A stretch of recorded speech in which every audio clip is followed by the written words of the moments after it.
Ghana for Adia yemu biye ye no enye na Kennedy Japan crab abonten aba bema warning but still ngofa yomo adwen se ntokwa na wo mo bepe e de ama nkrofo bi wo oman we mu anse ye beto aso subscribe na click the notification bell on so eno na trese e da screen so no wo ye ne sa latest news bi aba won sa ebeka asemben first time nkrofo sheda ekofa old audio eba bontin be ka say Reverend Obofo two shades ama Kennedy Japan na audio nim no ne kre Reverend Obofo ambodi mba wutie pa ebe ya say Reverend Obofo na wo ka Kennedy Japan asem ana wo throw challenge to Kennedy Japan but it was an old audio bia na Reverend Obofo wo to ama wo bi it wasn't Kennedy Japan. Now Kennedy Japan host your friend the Justice Kwekwanan eba bontin be ka say dabi wo monya old video no ahwe na wo mo hu say enye Kennedy Japan na Reverend Obofo wo kan answer na tre no Ghana for be break Kennedy Japan one reply Reverend Obofo just an anchor for train said the Kennedy Japan dey aye obi nim no Kennedy Japan did the same thing by Reverend Obofo just because Kennedy Japan dey waka was so your suffer now be kana wo dey nim ebe ya atechim. So people were expecting that, a lot of people were waiting for Kennedy Japan to drag Reverend Obofo in the mud. Meanwhile, that video and that audio, Reverend Obofo here, no, it wasn't for Kennedy Japan, it was an old one. Yet Daniel Kupon say Kennedy Japan nankasa send the camp realize who say a old video be and Uncle share that person want to say Kennedy Japan and Reverend Obofo on them. Yawana another one sounds so by a bebo tremo ewa ha say. And also sa ni pakono Reverend Obofo the pakono just say Reverend Obofo ni obi nim enya ntokwa last year. In some Reverend Obofo ke country obi nim no. E na obi got tena say etwetwetwa nsem no. E share that man looking like Reverend Obofo reply to Kennedy Japan. Ni na no sa ni pakru ya what the first one buy on one or some release the second one now. Attended dia na Reverend Obofo edi obi nim atem because we yen say obi nim e TV station. Nti obi nim so that time no be reply Reverend Obofo awakotena ni TV station e reply Reverend Obofo. Nti Reverend Obofo nsem awakan say wo obi nim wakotena TV station wo yese me yese no. Na le ba ko na twitwa be dia Reverend Obofo kan obi nim na wo bo obi nim din no. And then the person was making the whole thing look like Reverend Obofo two shades. Ama eye Kennedy Japan first one am ye Kennedy Japan ba bonte be ka say dabi no eno Kennedy Japan e ba bonten eye ni host Justice Kwekwanan na ba bonten second one yi eno nso ba ye me be bo kire mo na me kasa wo ho say sa de na Ghana fo bi ye na enye Kennedy Japan e betena eye the seat show no so e wo na tu no wo no so e kasa ye say wo mo ye sa de no munjai na muntumi dictate ma wo no Kennedy Japan no Muntumi enkofa old audio and a video be emba mbe bon check Kennedy no Kennedy Japan. He's smart. He knows said Dabi this is an old video, this is an old audio. It's Kennedy Japan ebe kasai on the second one.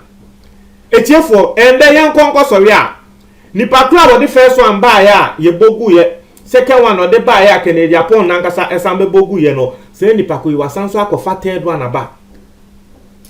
Eno nso eye old audio of Reverend Obofo woni obi nya ntokwa nsem a wo country nipa no ena nipa ko na akofa wo hwe caption a nipa ko no pese ade no looking like Reverend Obofo aye audio and a video ama Kennedy Japan. You've done first one the same person no why your first one anyeye second one anyeye and then nanka se be ye be hu ne se wo be sua ade hu ne se da bi we dey let me back off. What's also a third one, and you want it to look as if Reverend Obofo is attacking Kennedy Japan.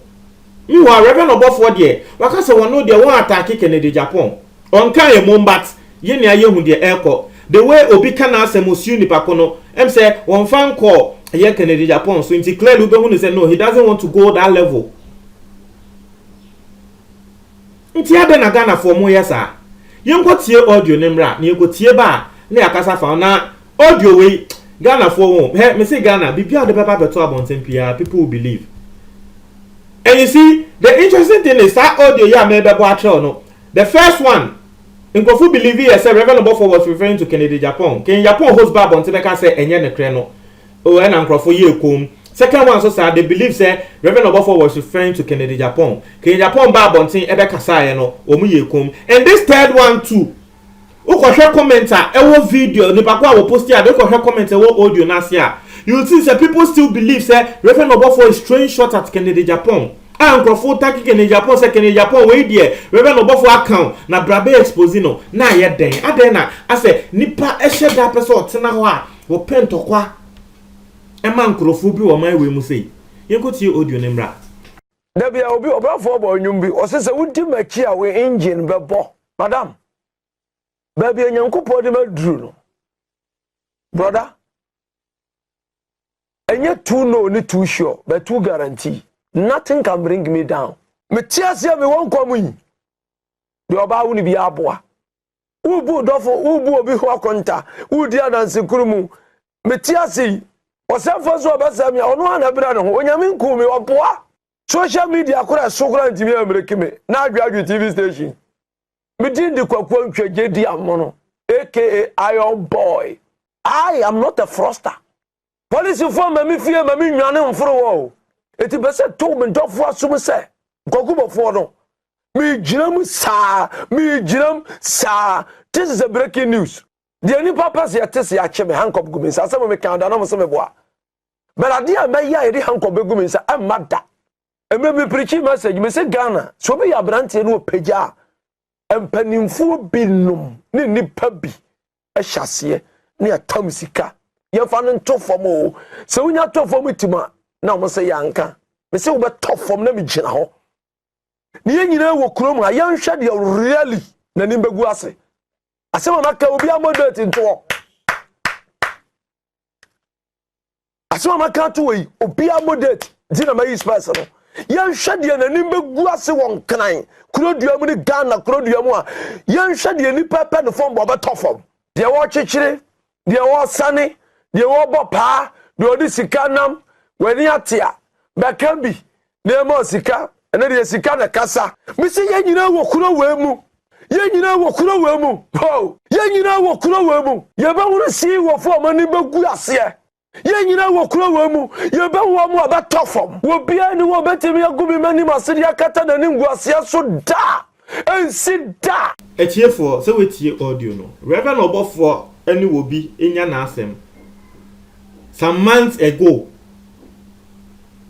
wo kan asem no ena ende yasanso akofa audio yi a ye pese ye trending no ema ne look say asem we a Reverend Obofo walking ye Kennedy Japan meanwhile asem we that time no Kennedy Japan crash say wo expose in so for and the person who posted this knows unim de me ya nipa kwa wo posti ade no nipa kwa wo posti ade no ene na me ya no se wanku onima a different matter nipa ku ni nim wa fa video no e na wa sheda akate no because Reverend Obofo some of the things no bon crofo ni din manipa ku ni sheda akate ade ni fi so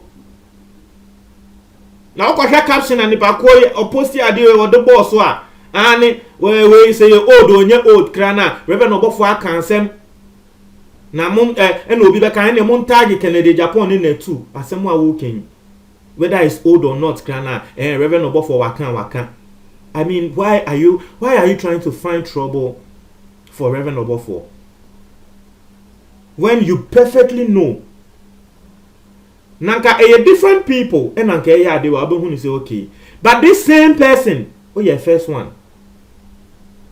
babonte be ka said dabi this same person second one babonte be ka said dabi this same person you've done this third one I mean, what's going on? Sa na modi ye obi nim ende bibia wo bi nim dai ye nia ye nim dia to no ono nso sa nsem a wanka e na mokofaaye de koma Kennedy Japan say asem a wo bi nim e kenimi wa nsem a obi nim kan na enye no mo akofa o the video no na mo akate no obi nim de wanye lucky Reverend Obofo at least he was lucky Kennedy Japan enya full video no obi nim de no wanye lucky nti Kennedy Japan enya full video ni nti no Kennedy Japan edeba obi nim so adan na mo yesa. You these same people call these pastors fake. Now wo friends of one fake no ade a wo monye ye kra no na wo de to wo so se wo aye. Aren't you also being fake? It's fake na ye ka say asofo ye fake no woni asofo no ho amu na ye fake sisi a. Ye nya isa de na mboa. Mo ntwe mo adwe comment box no. Me da say.